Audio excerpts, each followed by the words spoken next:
This is the Rube Goldberg I have created. His job was to wash an apple.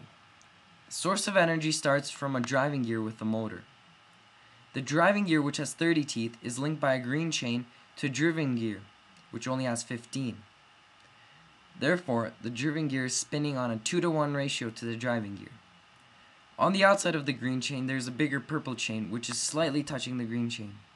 The energy produced by the green chain is transmitted into the purple chain. Since the purple chain is greatly larger than the green chain, it will move much slower. I attached a stick with a hinge on the purple chain. The stick's job is to move the rubber ball up the inclined plane.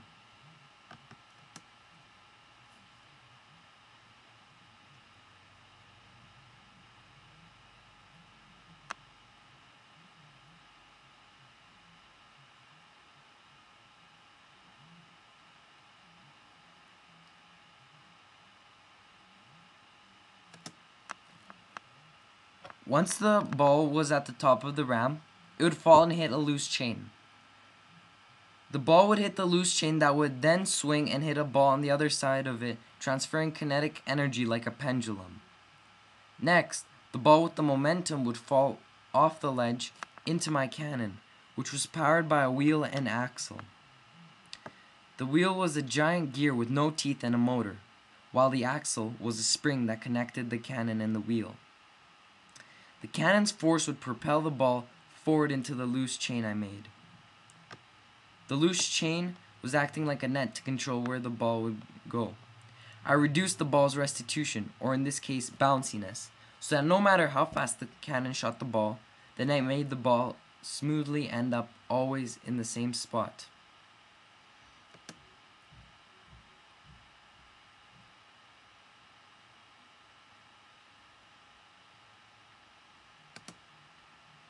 Next, I placed the first class lever, which consists of the fulcrum in the middle and the effort and load on either side.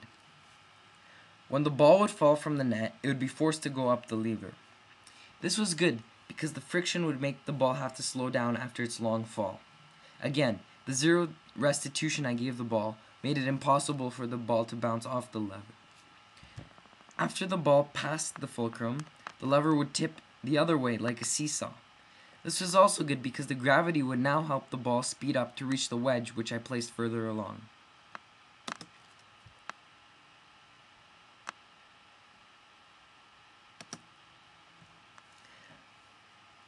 The wedge I made was a simple machine attached by a spring to the same wheel and axle I used for my cannon.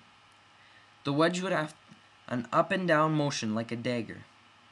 When the ball would pass it, the wedge would push the ball through a small hole in the ledge that the ball would simply skip over if it weren't for the wedge.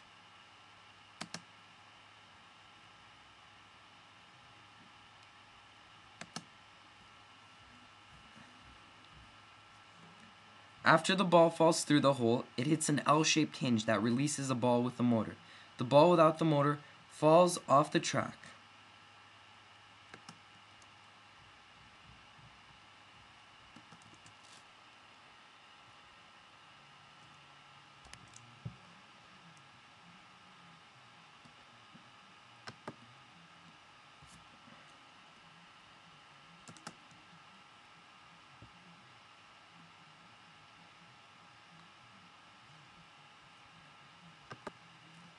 The motor ball then goes up an inclined plane and drives right into the middle of the lever.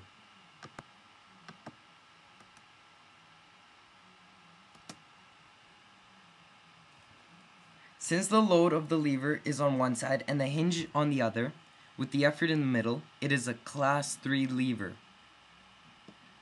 When the lever is lifted, a smaller ball begins to roll down and off the lever onto a gear.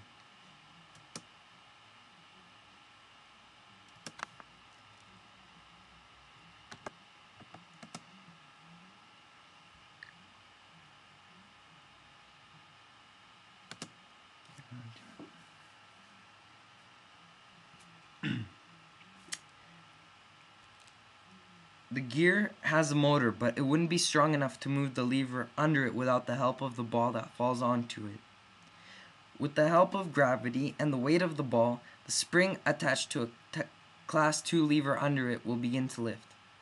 It is a Class 2 lever because it has a hinge on one side, the load in the middle, and the effort on the other. The spring is the effort on the left side.